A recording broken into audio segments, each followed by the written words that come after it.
Hello, hello!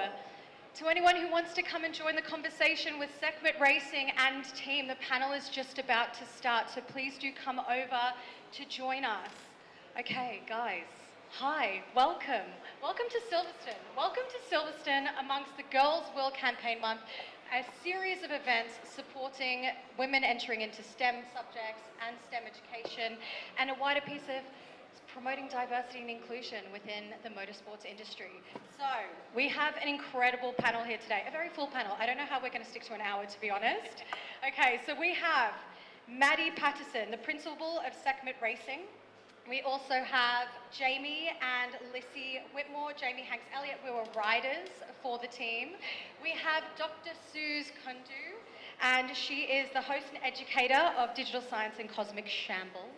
And then we also have Shepard. She's an engineer, graduate from McLaren-F1, and ex-Sekhmet racing graduate. I mean, this is a full panel. We've got a full spectrum of educators and also influencers really within the field who are not only from the fast lane of motorsport, but breaking glass ceilings on what it means to actually be a female within that industry and flipping the script on gender diversity. So, I mean, where do we even begin? Where do we start? Where do we start? Yeah, exactly. It's a big panel. I know, so Maddi, I mean, I feel like we're going to start with you. What was your, being the team principal, what was your inspiration to starting the team and where did you come from in the industry? I think that's such a loaded question, actually. I know. Like, I think honestly the inspiration for starting a team was that I really wanted to. And I knew that you're capable of just about anything you want to do, but doing it is the hard bit. And when I look at my career in the industry, I definitely didn't have the, let's say, typical path. I started as a promotional model. I used to hold umbrellas for a living, and you know, I would take unpaid annual leave from Australia to come to Europe for 4 days to just on the off chance I might meet the person. And I'd fly back to Australia, and I spent a lot of money getting to where I got to. And eventually I became a MotoGP journalist, which is probably like the highest possible level you can get to in motorcycle racing. And that was like, cool, I've done it. Like, I wanted to do that, now what? And then I became a brand and marketing manager for a publisher within this space, and I was like, I'm out of things that I wanted to do. What do I do next? How do I go further? How do I make this more accessible? And I mean, to get to that level took me 10 years. And then I kind of fell in love with this idea of having my own team and building it the way that I would envision it, which is full of people I like doing really cool stuff on the weekend, because we can, and we can be profitable, and we can change the way that people view us simply by saying, well, we don't really care that we're women, we just want to race, and if you like racing, you'll watch that. Yeah. Was there one singular moment that actually made you want to start the team? Like a pivotal point where you're like, this is it, this is for me? I mean, it's probably not the best answer, but spite, mostly. Love that, love that. Yeah, I'm like easily inspired by anger. It's a strong motivator. I get a little bit of rage, and I'm like, I can do that, I'm going to do it better. And I was actually on the back of TT, of all things, on the Isle of Man, and there was another team that had done a few things, and I thought, I can do this better, and I want to. And just a few weeks later, the FIM announced that they were launching the Women's World Championship, Women's Circuit Racing Championship, and I thought, you say it, you know, it comes together, and it's been a grind. It was a very short turnaround time to make it happen, but by some way, we're all here, so. How did you guys find each other? How did you find your team? What do you look for when you bring people in? That's an interesting question, actually, because I think this year's been a massive learning curve for me. And when you become the head of something, you become responsible for everyone and everything. So it's taken me the better part of a year, I think, to be not comfortable but confident in who we are and what we stand for. And I think, you know, I'm quite fortunate with DigitalScience and Cosmic Shambles Network. Trent and I caught up for a coffee one day, and I was like, I want interns. What do I do? And then he was like, let me call UCL and see what we can do. And then lo and behold, we had a female engineering intern program, which is how Bella came to us, and Dr. Suze has come to us. And we've actually been able to give people a really important life experience with hands-on experience. And, you know, it's not just learning the job, it's also learning that all the people around you are swearing and losing their mind because you've got a 30-second turnaround in a flag-to-flag race or whatever it might be. And actually that's really valuable life lessons on top of, you know, data engineering and training and all of those sorts of things. A lot of racing is how you act in the moment. Yeah. As for my riders, I mean, Jamie came to me. Love that. She was like, "Hi, I'm Jamie. Can we chat?" Yeah. And Lissy I'd met at a TT race a couple of years before. And our other rider, Mallory, who isn't here today, she came by way to me by friends in the US. She's from the US herself. So That's amazing. the industry is a small one, and I think it's even smaller for us being women. We get to know each other very quickly, and we form opinions on each other very quickly, because as much as we are supportive of one another, and we should be, we're also our number one competitors to each other. 100%. It's a very small space as it is, and that makes it competitive to begin with. So when you're kind of like building and fleshing out this team, because it's so clear that you are super passionate, and also the people who value your mantra, what you stand for, your ethos, they gravitate towards you, and that shouts and speaks so loudly.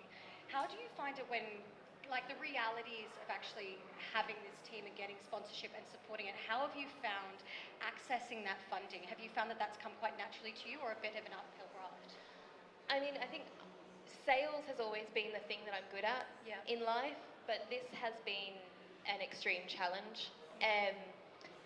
First of all, when you have a new product, no matter what it is, it's always going to be hard to sell until concept is proven. And our goal from day dot this year was to prove value, prove concept, and we've actually managed to do that. Sponsorship itself for a championship that is managed by an organisation and a promoter that was probably sceptical themselves of running this championship has been very difficult. There's no way around that. It's already difficult in motorcycling to get sponsorship, so actually doing it the way that we've pulled this off, I have no idea how we've pulled this off, to be honest. So like, if we make net zero this year, I'll be as happy as a pig in mud, but correct. But it's an uphill battle, and it's an uphill battle for the same reasons that it is for everyone else, and that is motorcycling as a sport.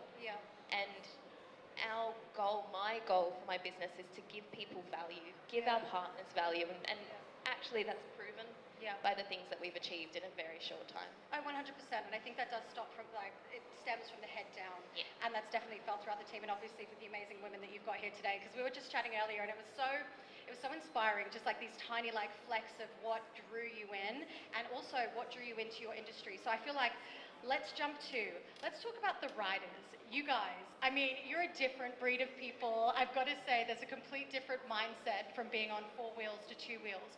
But what made you choose, Jamie, what made you choose 2 wheels? Choose to ride? Yeah. I mean, it's been, I can't have 2 words, I don't have 2 words. But, Thrust on 2 wheels from birth, I love that. I mean, I was born into it, so I had no choice really, so no choice. You came from a racing family? Yeah, so all my family, so my mum and dad, they both race, but they actually come from 3 wheels, so they race sidecars.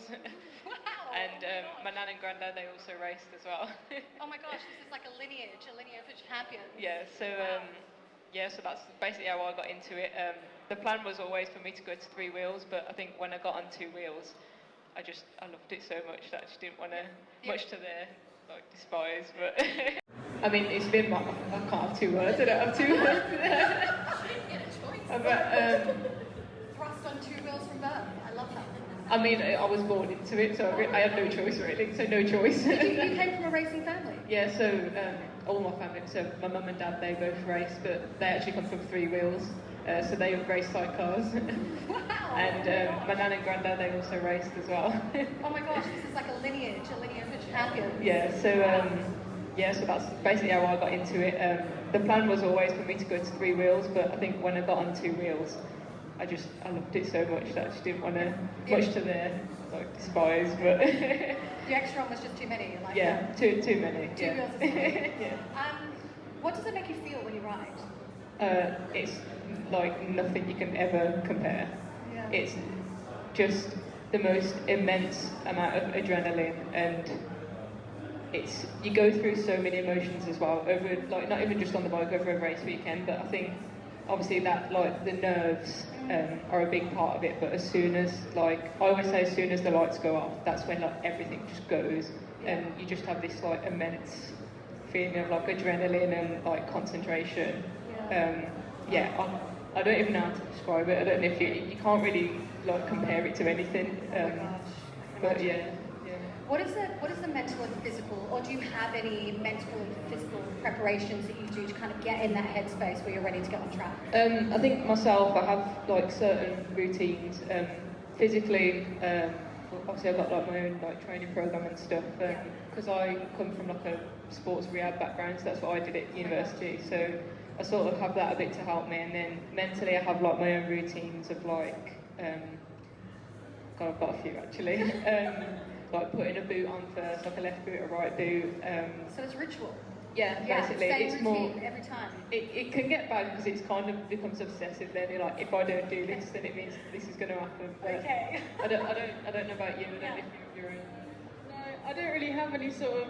I put my left boot on first and just put my boots on. Like, it doesn't make any difference to me. But no, the same. I have my own routines, have my own physical programs that I do. But yeah, it's very sort of intense, specific to yourself, really, what you think you need, rather than each rider's the same. You have your own sort of preparations. Yeah. What about your entry point into racing? How did you get into it?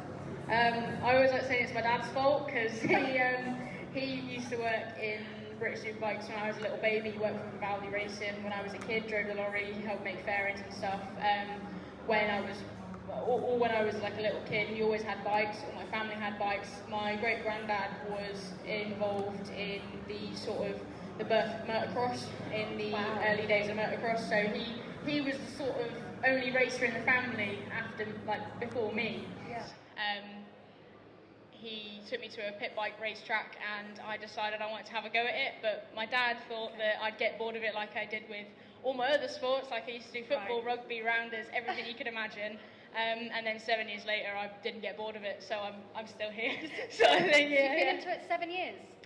Yeah, so I started when I was 12, at Easter, turned 20 next month, so I'm, 8 years deep next year.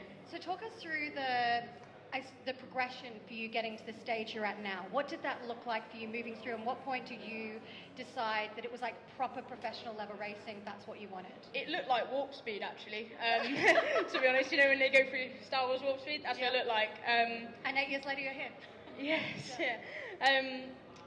From the progression from where I was at 12 to last year was quite nice, quite smooth, and then from last year to this year was warp speed, but I don't think necessarily that was a bad thing at all. I've learned a lot about myself and about how the paddock works at a bit higher of a level. So yeah, it was quick, but I love it and I enjoyed it, and I've learned so much about everything, the world, my life, myself.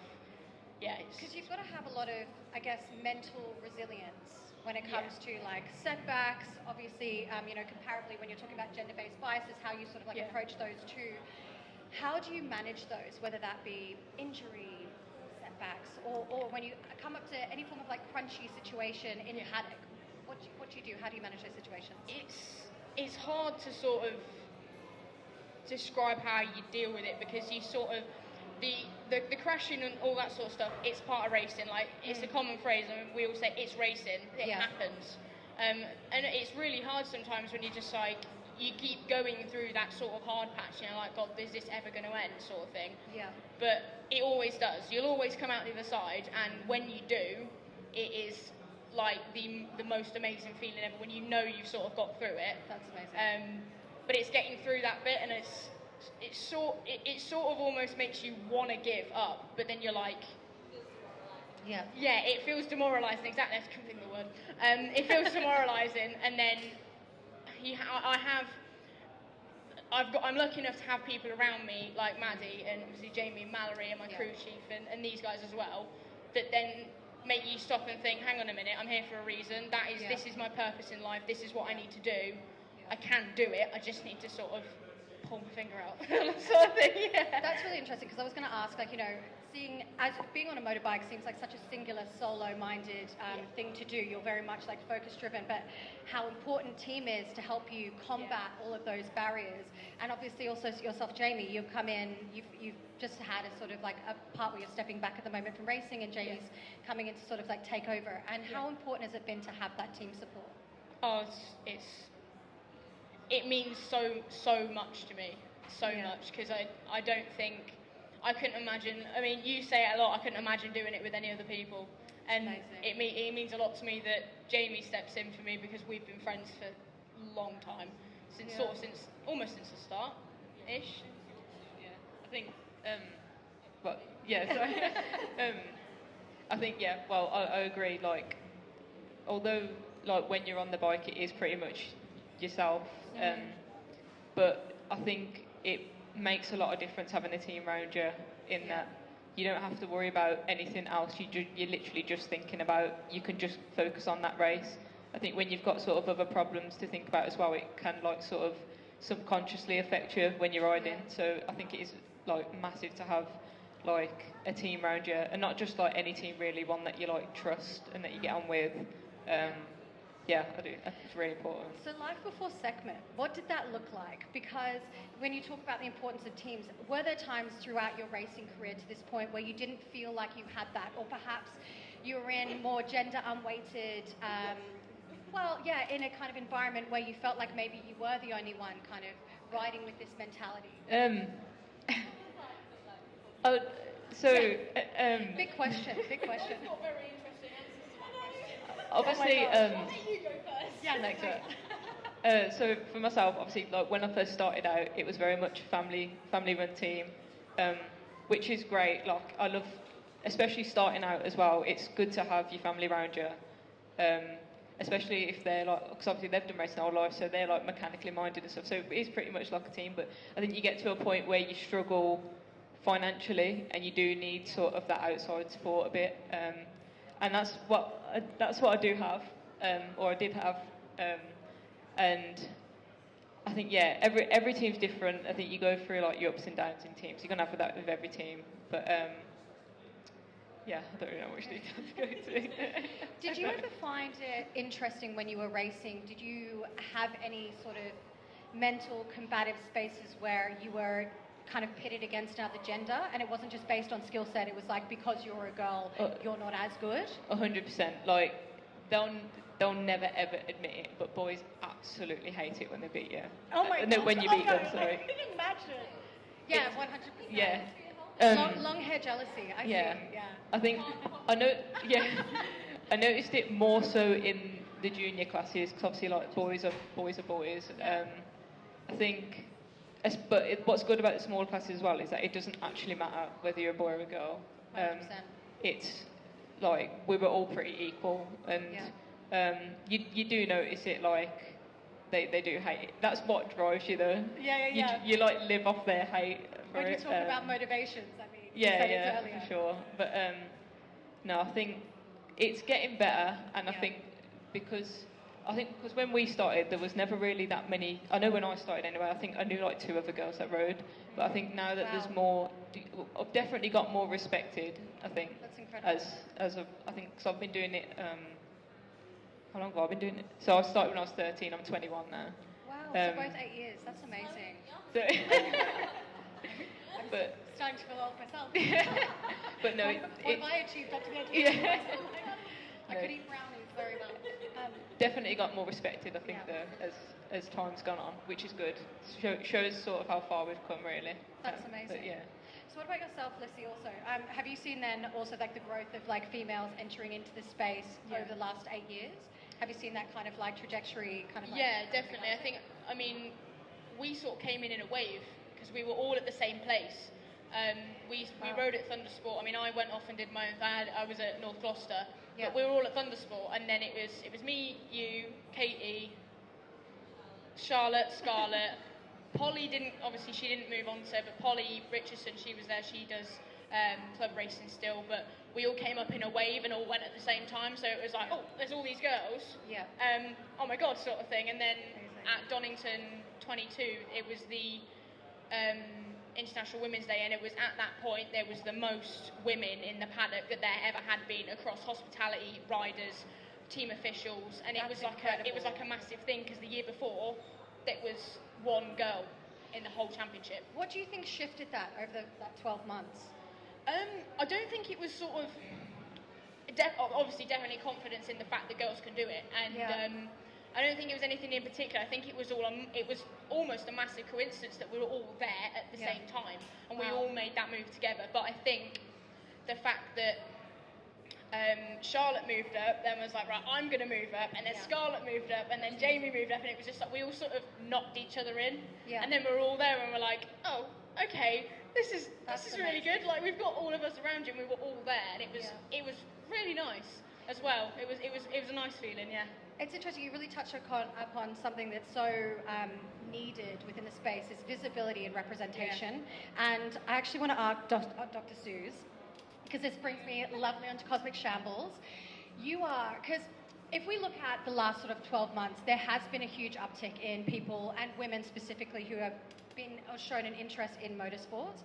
And that is largely in part to shows like Drive to Survive, and have people speaking about it more openly on social media and having those access points.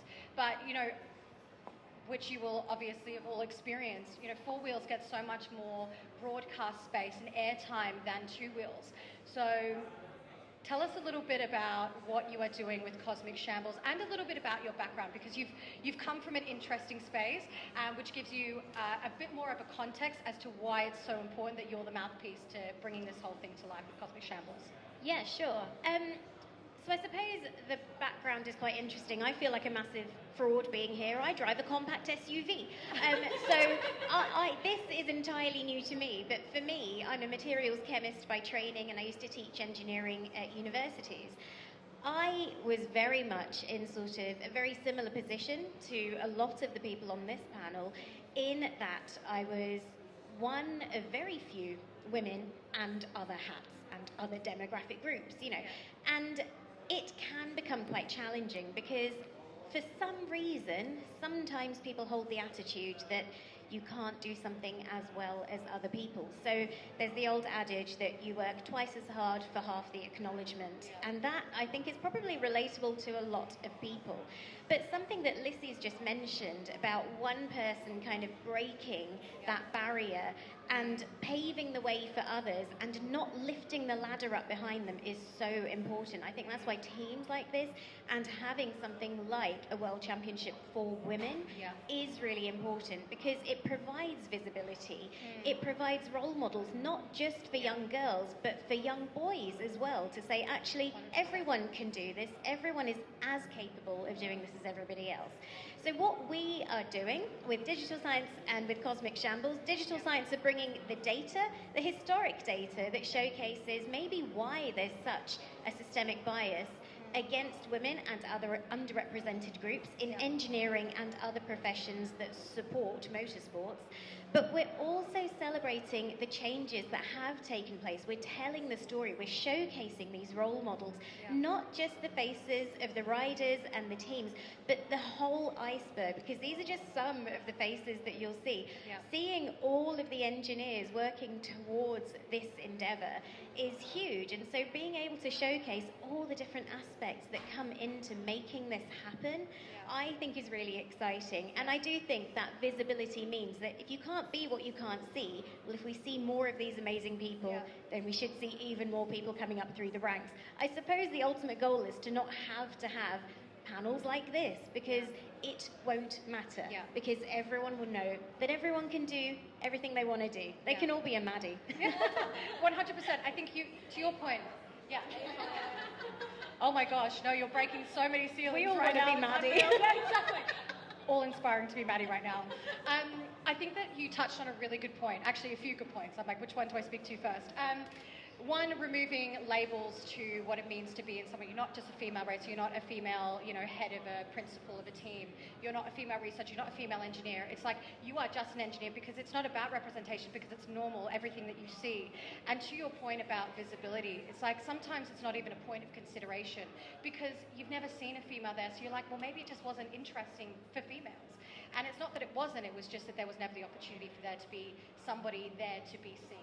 So I think that it just kind of doubles down the importance of what you guys are doing and the community that you are bringing together. Another thing that you said that was really interesting is celebrating the good and the bad. So highlighting the things that systemically still exist and are impacting the future and growth, but also celebrating the milestones that we've reached and the stages that we're getting to, and still also spotlighting where we need to go.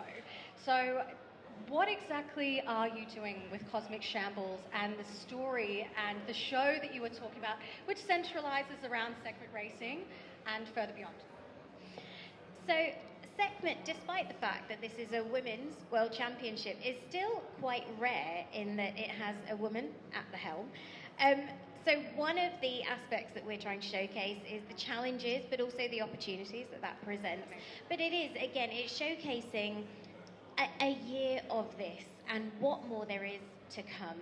And so what we're doing is to add to that, we're bringing in the cold hard evidence, the data, to showcase, again, just how many different facets of expertise come into this. So we're talking about engineering, but it's not just engineering. There are many, many professions that have fed into the biases that we see today, and there's lots and lots of challenges, but they can all be overcome, and they are being overcome.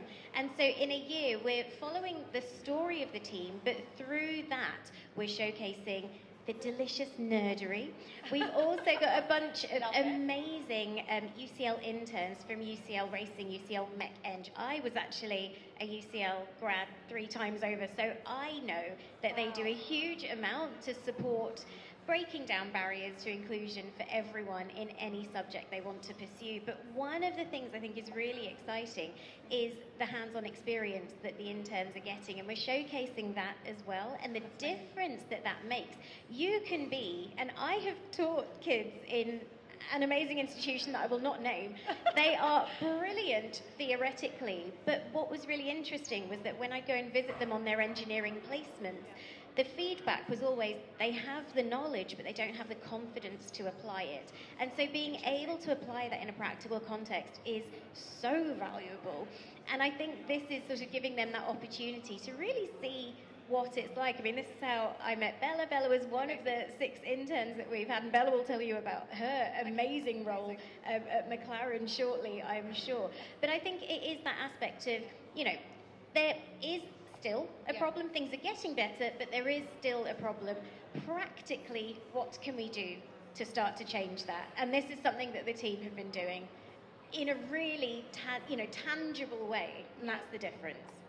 Is there any surprising data that you have kind of unearthed, perhaps, around gender biases, or that has gated access potentially to females wanting to get into the industry, or there being more of a diverse and inclusive environment? Is there anything factually or insights-wise that's really stuck out to you? I think it's disappointing but not surprising. I think the data is telling a story, and it's adding evidence to an experience many people have had. I think some things that I always find surprising when I speak to a lot of engineering companies, for example, they run initiatives where they want to diversify not just the gender balance, but all the other demographic groups and different ways of thinking as well. If you want to solve a problem, having 7 people that think in exactly the same way with the same lived experience does not give you the most innovative solutions. And so what they try and do is find a range of people, but unfortunately what they find is people thinking they need to be a certain way, adopt certain traits, really suppress aspects of their personality or their experience to bring to these careers. And actually that's not what they want at all. They want that authenticity, they want that diversity of lived experience to make themselves the most innovative and most agile engineers that they can be. So I think that is interesting, Okay, so I want to jump actually to Bella, because when you, did you guys find each other? Did you find Dr. Suze because of your course that you were doing at UCL? I found Suze through the whole Sekhmet internship program. Yeah. So that came about because I did my undergraduate degree at UCL. Yeah. I did UCL Mech Eng, and as part of that, the mechanical engineering department have UCL Racing, which is an entirely student-led thing, and it's not just race cars. There's Mars rovers and rockets and ridiculous projectiles. Wow. Crazy things. But I did probably the most visible version of that, which is Formula Student, where it's like an inter-university competition, and we all sort of would design, build, test, race these single-seater race cars and come here at Silverstone and that's amazing. Whiz them round and try not to break them, basically. And I did that for years, and I was obsessed with it, and it was fantastic. And through that pathway, I got sort of offered this opportunity to get involved with Sekhmet, and I couldn't say no. Yeah, of course. I think that comes with a lot of women will say the same thing when you get offered something in motorsport, you just go, yeah, I'll do it, 100%. I'll do it. Because you don't know when that kind of thing's going to come up again. And I'm very glad I did say yes, because there's a whole lot of experiences from the paddock, from a sort of motorcycle perspective, that's very different to anything I'd seen in other paddocks and other series. Yeah. How was that moving from 4 wheels to 2 wheels? And obviously you've gone back to 4 wheels. So what was the kind of the journey that you took, and was it vastly different in the culture that you experienced, both in the sort of, I guess, the engineering space and then on the grid? Because I feel like you've seen all facets of the sport.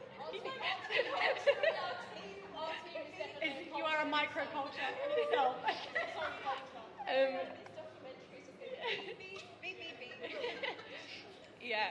It's very different, in a very fantastic way. Amazing. It's one of those things, I think, getting into the whole 2-wheel space in itself is a culture shock compared to 4 wheels, because let's say the archetype of someone into motorbikes is very, very different to someone who's into cars. Not different bad, just different. It's more raw and scary, and thrilling in a lot of ways. Standing on the grid is utterly terrifying, and I'm not even the one on the bike. I love that you're vicarious adrenaline. It's completely different. But I think that was the most exciting part about it. And the main thing that anyone ever says to you when you say, I want to get into motorsport, they say first, are you mad? And the second thing is, okay, well then you need to get into paddocks. You can have all of the qualifications in the world, and you can watch, Drive to Survive, and read all the books, and do all this self-study and everything like that. But at the end of the day, you don't know anything about it until you've been there and you've felt it and you've experienced it. So all I ever did from the age of about 16 was just bug everyone. I want to be there, I want to get there.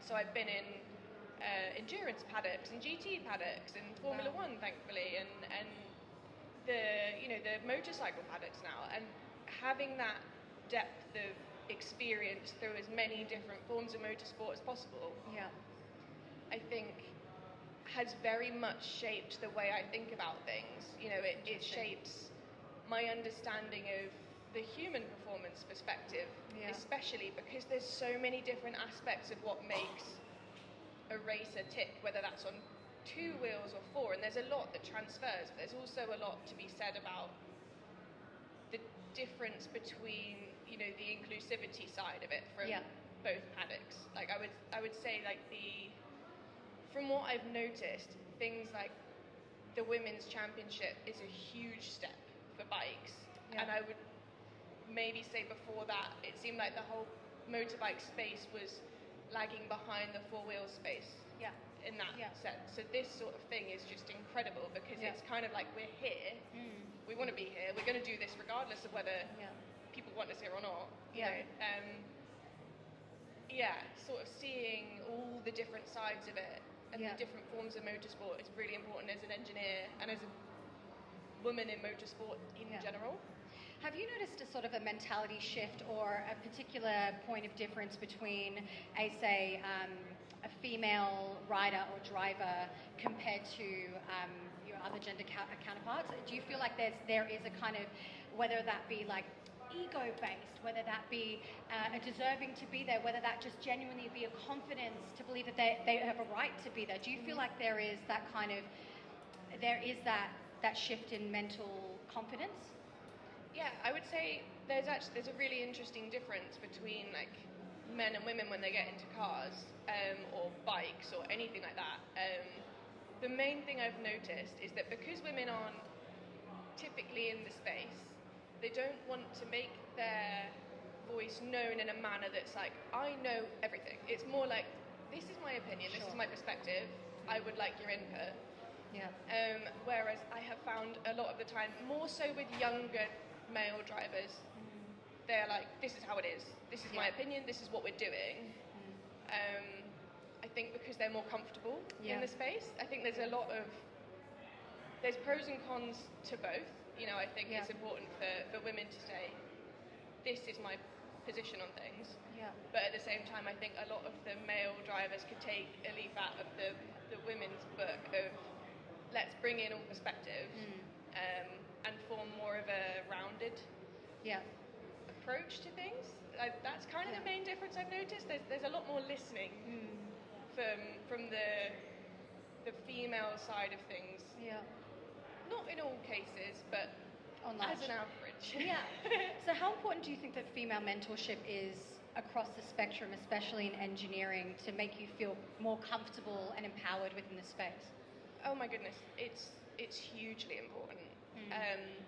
I mean, I didn't see motorsport engineering as an option until I was maybe 16, and I had it pointed out to me that, like, you have to do this. This is perfect for you. But I'd never seen it as an option for me because I'd never seen a female engineer. You know, going back to the whole "if you can't see it, you can't be it" thing. 100%. It took my physics teacher sitting me down and saying, "Bella, you watch Formula One religiously. You're obsessed with all types of cars. You study physics. You like maths. You like drawing. You like making things. You like breaking things. Like, there is a really obvious career path here for you." And I was like, "Oh yeah, that makes so much sense. That makes so much sense." And it really annoys me that a man had to point that out to me. I'm like, that's so frustrating. No, but sometimes I think it comes from that perspective as well. It's like they also notice the opportunity there for then that sort of like space and environment to be completely shifted with somebody who also thinks differently, but can be that inspirational points for other people to gain access and route, which is exactly what you were talking about. Visibility is key. Yeah, it's everything. So when you kind of entered into it, enter into engineering, did you see a lot of other females, or was it really heavily weighted with men? Yeah, there wasn't many of us. It's honestly, small portion. It's got a lot better. Yeah. Even since I came in. Like, I would say the last 4 years, since I started university primarily, there's been, I don't want to use the cliche word of like paradigm shift, but I kind of feel that. Yeah. When I first started university, there were under 20 girls on my course, and the UCL cohort is massive. It's 300 odd. Wow, So I that's a sort of small walked portion. into my first lecture and was like, oh wow, like this is more than I've ever experienced. You know, even at school, I was the only girl in my physics class, and like the only person doing the engineering sort of tasks and stuff that you could do extracurricular. But it kind of hit home when I got to university. I was like, there is really none of us here. Yeah. But in the years since, every year there's more and more and more and more. And it's like, I think we're starting to really see the effect of these sort of programs trickling into these starting points, which is amazing. You know, there's things like Girls on Track that's been going for quite a few years. You know, it used to be Dare to be Different, now it's Girls on Track, and they've been for quite a few years now really just getting women into spaces to have the conversations and meet the right people and make the contacts, which in motorsport is everything. Yeah. And I've just noticed it so much, even in these short 4 years where I'm a baby in this industry, but the change is massive. Do you think that there's anything on a sort of like a higher level that can also inspire more women into this space? I think there's a lot that can be done, to be honest. I think there's a lot that's being done, which is fantastic. But I think, unfortunately, quite a lot of it is very performative. Yeah. Which is I would say that's more of a hindrance than a help. Yeah. The things I want to see the most are working with younger children, not just girls, but making sure the girls are included in that conversation, so that everyone from that young age goes, this isn't a career path for boys that girls can get into. It's a career path. Just period. That's how it is. also think there's a lot of really important conversations that need to be had at the top to make women feel more comfortable in the workplace. You know, there are a lot of things that can change to make people more comfortable, especially from a human performance perspective, because when you're in these sort of spaces, these kind of sport spaces, your engineers make your car go fast, the drivers make the car go fast. You need to look at the human performance of the whole spectrum, not just, you know, the people on the bikes or in the cars. So there's a lot of conversations that I still think haven't been had yet fully with regards to things like health issues that only affect women, or you know, people who menstruate, things like that. I think those sort of conversations are still, people aren't comfortable enough to have that. And you know, I have endometriosis, so that's something that affects me particularly, in that I want to have these conversations about making workplaces more inclusive for women and for people who menstruate, so that they can feel that they can get the most out of their work, and you know, adapt their schedules to how they are feeling on a certain day, and not feel uncomfortable for doing that, and not feel like they have to like hide those aspects of their existence, I guess. You touched on a really interesting point about sort of like inclusion around even down to apparel. We were talking earlier out there, and you know, when you talk about seat lowering and the bike size and how you might not feel as comfortable on a bigger bike because it's actually not suited to their physicality, so therefore they have performance barriers compared to others who are taller, bigger, or even like stronger. So I would love to kind of like touch, I guess, I want to actually come back to you, Dr. Suze, but I also want to talk to you, Maddi, about how you feel that Sekhmet is helping sort of like shift that, and what you would like to see in the industry sort of moving forward to be more inclusive. That's a loaded question. Well, I'm just getting the big loaded ones. Like, do you know what? I think all in all, I agree with everything that Bella has said, and it's a very valid point. My fundamental issue is I just turn up and do my job. You know, I think over my career, even in the way that I started, you know, I was always a brolly dolly. That was my job, which meant that, it sounds so vain to say, but being pretty and smiling and just kind of being dumb was the standard, you know? And when I look at breaking down barriers and I look at how we've come here, I mean, Bella, you've been in the box with me. I swear like a sailor. I can't help it. I can't help it. I'm at work, I'm stressed out, we've got a bike that we need to change the front tyre on, my rider's telling me one thing, the data's telling me another, we're a small, streamlined team in a single make world championship. It's hard. It is hard. And if you're at Portimao, it's 45 degrees, you're sweating your tartars off, and you're like, oh, for the love of God. And there's always something. And the longer you work in motorcycling, engineering, mechanics, publishing, whatever it might be, there is always something. There is never a moment in this industry where it's good. The moment it's good is when you finish the race in a really good position, you know. And again, coming back to feeling demoralizing and all of those things, it is the most addictive drug you will ever have. Because this year has sucked. Like, let's not shy away from it. It's been pretty sucky. It was a baptism of fire. She's had 2 broken wrists. My other one's crashed her brains out. Like, for the love of God. However, single make championship. We're riding stock bikes that are not made for motorcycle racing, but we're racing them anyway.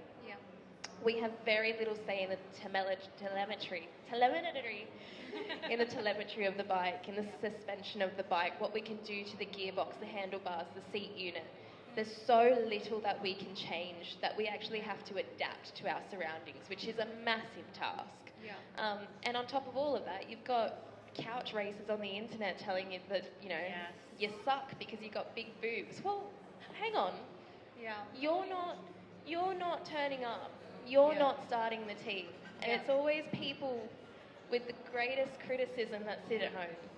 Trolls will troll. They will troll. And ultimately, I think being a woman is always the last thing I think of now. And That's amazing. I live by the rhetoric that if you like racing, you will watch racing. Race fans will watch 2 flies walk up that wall and bet on who gets to the top first. Because they like racing. That's an engaging scenario. It is. It is. But that's the way it is. If you're a race fan, you care about the race. You don't care if your favourite colour is pink or purple or, you know, it's not about that rhetoric. It's we're here to race.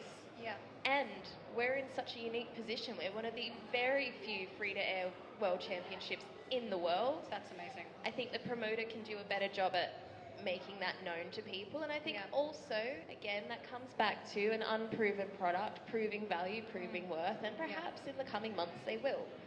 I think in the context of our team and our partnerships, and like, I'm very proud to sit here with people that I've brought into my business. Amazing. And who learnt from it and had a great time, and that doesn't happen by accident. I say it all the time, you know, our business is dependent on people that believe that we're capable. Yeah. And how does that extend to your fan base? And how have you seen that grow? I love our fans because they are so patient. I think, you know, I would define our fan base as fathers with daughters and mothers with sons. And again, when little kids come up to you at a race and know who you are and ask for your autograph, not even your riders, then they're asking you as if you're someone. That's so... I never realised how impactful this could be until it really started impacting the lives of people I'd never met. That's amazing. And they're going out of their way to spend their money with this promoter to come and see us. I mean, our box on the weekend, we've all been there. There's more people outside of our box than anywhere else. That's incredible. Yeah. Donington, we couldn't move.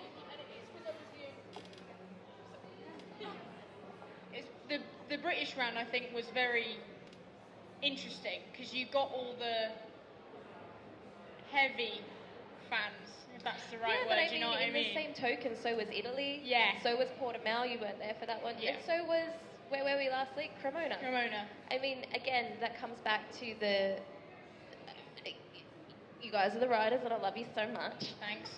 But that comes back to the story arc and the building and our internships, our partnerships, really making an effort to educate and change perceptions based on the fact that they're chicks and that's great, but actually we just want to race motorcycles and cars are great, that's cool. This is a lot cooler. Okay, I'm sorry, Professor. Love the sharing mic scenario. I have to say, like, when talking to you outside, there were so many things that I wanted to talk about today and, like, realized we were in a time crunch, but the one thing that really kind of spoke the loudest is when it comes to inspiring a tidal wave of women into the industry, what you guys speak to as a team is the facets and the journeys that you've actually taken as points of entry. Because Maddi, we were talking about outside that you didn't even have an interest in motorcycle racing until you dated someone who was, and then you inherited this like beautiful passion that you said overtook theirs. And then that was your moment that you were like, I think this is for me. And I think ultimately that speaks so loud because you never know where those passions are going to come from. You never know where you're going to be like, actually, that I want that. And you can have that because you've seen somebody do that that's completely U-turned or rerouted their path because there's been an opportunity that sat in front of them and you're like, I'm going to take it. And you're such a testament to that. And you've built this incredible team, this incredible community, this amazingly inspired fan base. And that is so powerful. And I think that from all of this, a huge congratulations to you for that because it takes someone with complete determination and an inspired move to want to see change within the industry, and everything that you're doing that we spoke to has just like moved in waves towards that. So seriously, congratulations. And I guess this leads me to what's next, Sekhmet Racing. Good sleep and a Christmas break. I wish. There's no rest for the wicked. You know, it's like I said earlier, I think you have to see... My big thing in life is red car theory, okay? If you see a red car and you don't know the value of it, you probably won't see it. But if you knew that every red car you saw was worth 20 quid, you'd see every single one. Yeah. So being really perceptive to opportunities, I think, is actually how we ended up here in this position. It was now or never at that time. And then going on from there, I think the Women's World Championship is definitely the leverage we need to continue to build our business. I see us as a multifaceted business. I want to be in other areas of racing, some which people will think is absolutely insane, and I totally respect that. Yeah. But for me, it's my life. Yeah. There is nothing else. This is who I want to be. This is what I want to do. I'm not an engineer. I'm not a motorcycle rider, but I am the conductor. Oh my And gosh, I love that. if I can bring all of this together for one season in the Women's World Championship, then imagine what we can collectively do across this incredible umbrella of a sport. Yeah. And it's growing, it's changing, its accessibility is there. Yeah. And if I can be the reason that our brand and our team Sekhmet is one you feel safe with, whether it's in World Superbike, MotoGP, TT, Isle of Man, I want people to see our brand and go, oh my God, I know them. So, TT, interesting that you brought this up. Is this the next move for you guys? It's on the list. Ooh, this is so exciting. TT is very much a, it'll happen. It'll probably happen in the next 8 months, I'd say. I'd say 2025 you'll be seeing us on the Isle of Man. Oof, that is amazing. That is so exciting. And again, very male dominated, so... But roads are so different. Yeah. So road racing is like and again... I think even Jamie's got a place in this. Like, I think road racing is a totally different community. Because it's really not about the showboating and the pinnacle and how glorious it is and what a great circuit and how clean and nice it is. It's really, you love your friends as much as you hate them and you all turn up for each other. Yeah, I mean, I've only done a very minimal amount of road racing. I've been in the paddock for a while through other means, like my two of my best friends who does the Manx. A lot of my friends are sort of road racing orientated. I mean, obviously Jamie and her family as well. It's the same. But when I stepped into the paddock at Oliver's Mount, they did not care what was between my legs. It was like, you are a young person that wanted to come road racing, fair play. Yeah. And I did it, and I am of a title, the youngest solo female competitor at Oliver's Mount. I'm the fastest solo female competitor at Oliver's Mount at the moment. That's big. Yeah, and if I think I'm the only one to.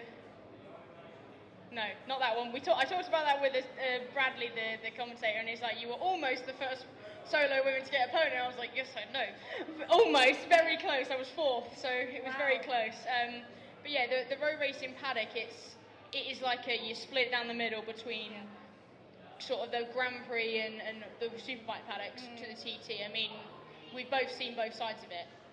All of us have seen both sides of it. It's very different. Very different. You're a family there. I would say you can be a family anywhere, but I think the fundamental difference is road racing is a different breed. That's what it is. Yeah. You know, for the most part, we go circuit racing and we don't really dwell on consequences too much because we'll probably be all right. Whereas road racing, you care far more deeply. Oh my gosh. But also you live for it. You live for that. Yeah. It is, I feel like we were speaking about it outside, but it's fundamentally the difference between 4 wheels and 2 wheels. You engage with the sport, what it means to be on a bike versus a car, this shrouding away of safety elements, so you're literally living in that adrenaline. It's a feeling that you live for. It's an aspirational moment.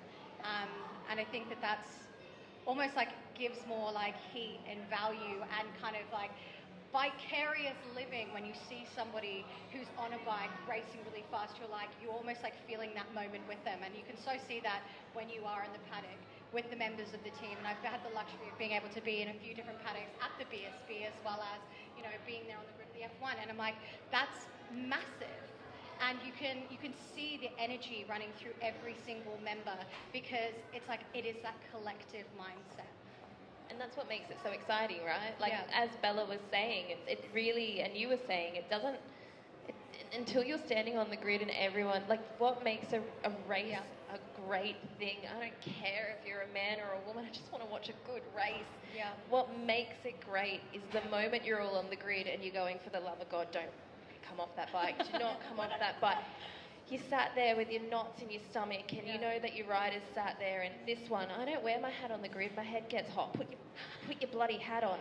Oh my God. You know, you sit there and you go through these motions and the nerves and the excitement, and I used to get really excited for racing. I don't anymore. They go out on the grid and I'm like, oh no. and I, you know,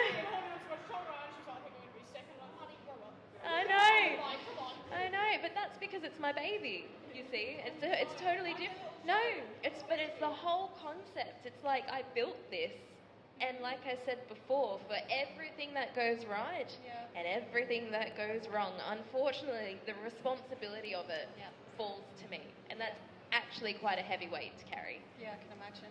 Also, like the future of the team, again, like buy-in from big brands, and you talked about tokenism within the industry. It's like the value that brands actually place on seeing more diversity and inclusion within their industries and putting their money where their mouth is, and ultimately that's it. It's making programmatic change, and it's making more entry points for women and gender inclusivity to sort of like have access to these industries. And I think that also speaks out as to the importance of what you're doing, because that feeds into the success and the drive and the amplification, the marketing that you can do around it with the buy-in that you have with brands. I think that's exactly right. And like I said, this was an unproven product, and to a degree it still is. But I think one thing that I can say with absolute certainty is no one can ever say to me I didn't do it. You know, and I think a brand would value that as well. To run a two-rider team as a startup business, I mean, our business alone has been nominated for Startup and Entrepreneur of the Year, which is a one, like, that doesn't happen for a race team. That's not a normal thing. It's amazing. But because we're so capable in what we do and winning respect, that was always our number one goal, and we've managed to do that based on industries that have very little to do with motorcycling. And those people are looking at us going, yeah, I see a valuable business there, and I would like to see that recognition, and I would like to see more brands come to us and go, how can we utilize you through the medium of motorcycles? How can we make motorcycles part of our business to reach more consumers? So I think this is a good place to kind of end on. What would you say to all of the people out there who are wanting to enter into the industry? What advice can you give them that might support their access points or inspire them to get involved in the world of motorsports? I've got 2 or 3. Okay, hit me with them. It's going to go down to all of you guys, by the way, so... yeah. The first one is, if you want to do it, you have to just sacrifice and do it. Yeah. Nothing good comes easy, and often it doesn't come cheap either. And if that means you have to work 3 crappy jobs you hate so you can have 1 weekend of a month that you love, then you must do it. And if you want your dreams to come true, you have to commit to them. It is a full-time commitment. Second thing I would say is, don't worry too much about being liked. That's a big one. Being liked isn't an issue. My preference is to be loved or to be hated. Because if I am loved, I will always be forgiven, and if I am hated, you'll still be talking about me. That is some great PR right there. It's completely true though, because the people who really value you and love you will forgive you when you make mistakes, because be sure you will absolutely make those mistakes. And the people who hate you and actively voice that they dislike you often sit with their envy in silence. They never admit it, but that is why they dislike you. Oh, 100%. It's a facet of themselves, not you. And the last thing is probably, if you're not having a good time, change it. Not everything in life will serve you forever, and that's not a bad thing, you know, but you have to do this because you're happy, and this life, as we all know, I'm admittedly a bit further down the track than you 3 specifically, but it does drag you from your friendships and your family, and you have to be prepared for that. Like, my family all live in Australia. I live in Northern Ireland now. Like, my life is so different to how it was 3 or 4 years ago. But I'm accepted that choice, and I'm proud of that choice, and my family are proud of me, and, you know, the upside is I've built my own family. So it could always be worse. My gosh, this is amazing advice. Jamie, what do you think? I think in terms of like a rider point of view, I'd say do it, like 100% it's worth it if it's something you're interested in. Just get on a bike. Doesn't have to be your bike. I'm not saying go out and buy a bike and have a go. There's always someone that will give you a go on one. I think you've just got to be prepared to make sacrifices. It is your life.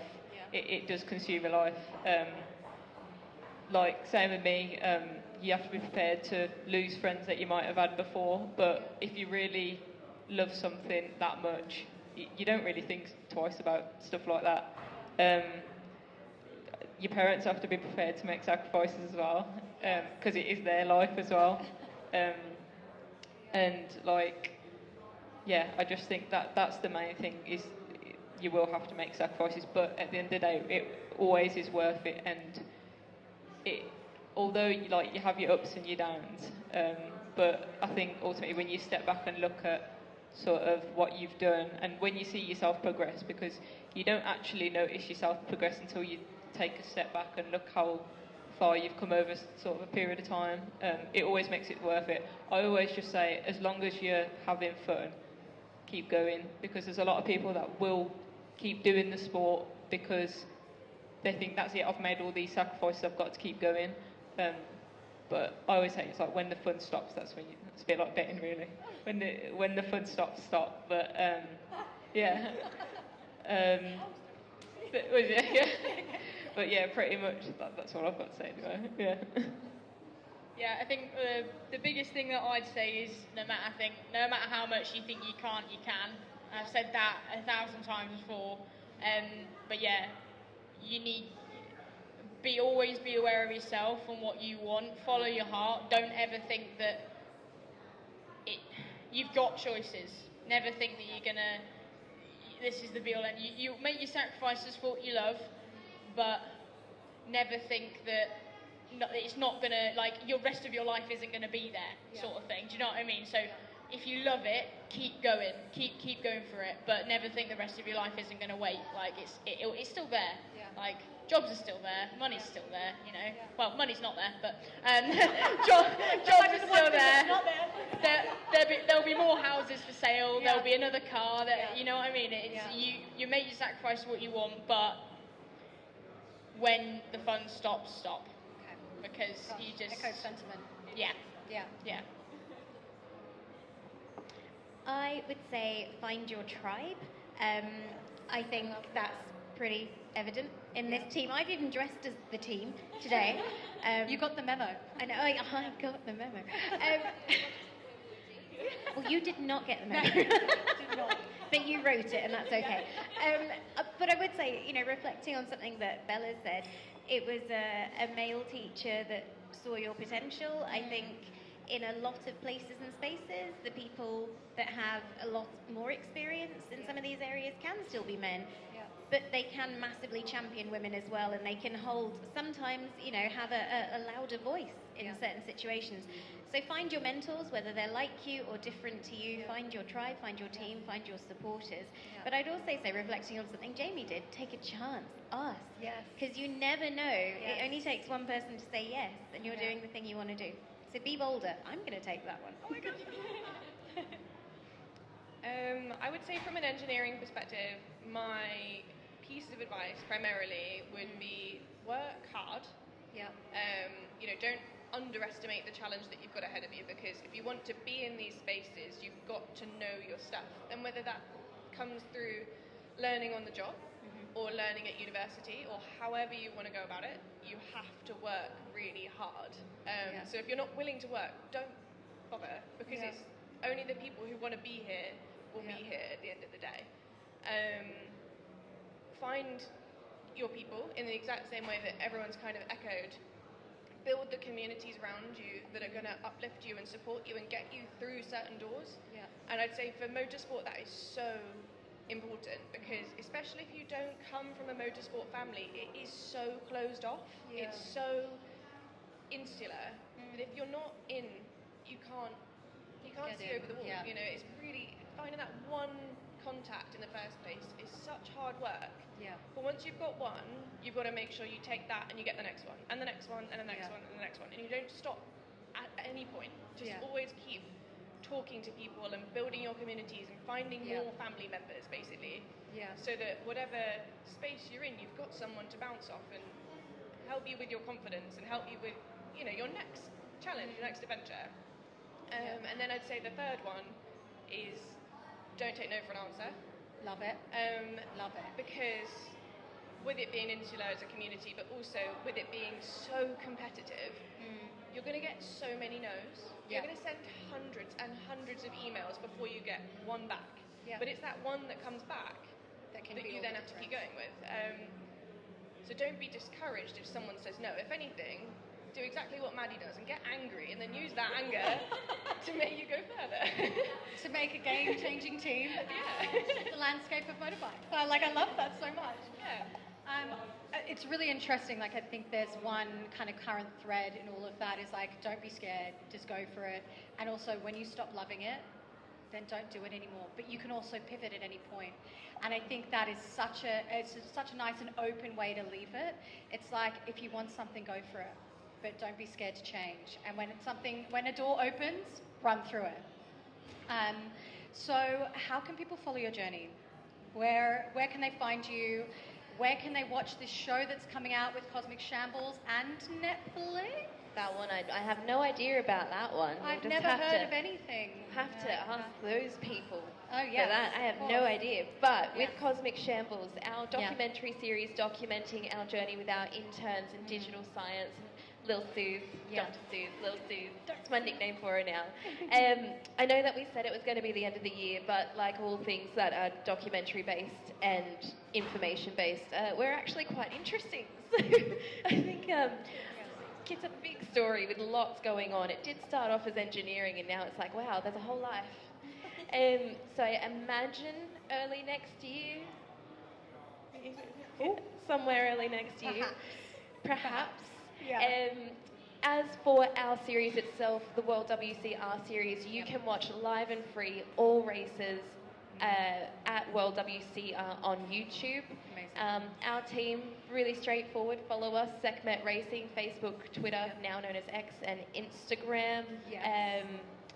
I'm Maddi Patty because I'm just really annoying, so that's my stage name. Not ironic that you also live in Ireland now. It's called Maddi Patty. Who would And have thought? And you inherited a nickname. I know, right? I know. I got married. I was like, that's the best name ever. And that's us, really. I mean, I'm really proud of the work we've done, and I hope more people find us and follow us and come on this journey with us. And please reach out. We're really receptive to having people in our box on the weekend. We want our fans to talk to us, come and see us. Just, stop abusing me when I send press releases. But other than that, we love to hear from you. We do. It's important you have a voice, and you'll always have one in our team. Amazing. Guys, thank you so much for taking time out on your morning to come and talk to Silverstone Museum. It has been such an inspiring panel, so I can't wait for the tidal wave of inspired women to come through and to see how the motorsport world is shifting over the coming years and to see the success for you and your team. So thank you so much. Thank you for having us.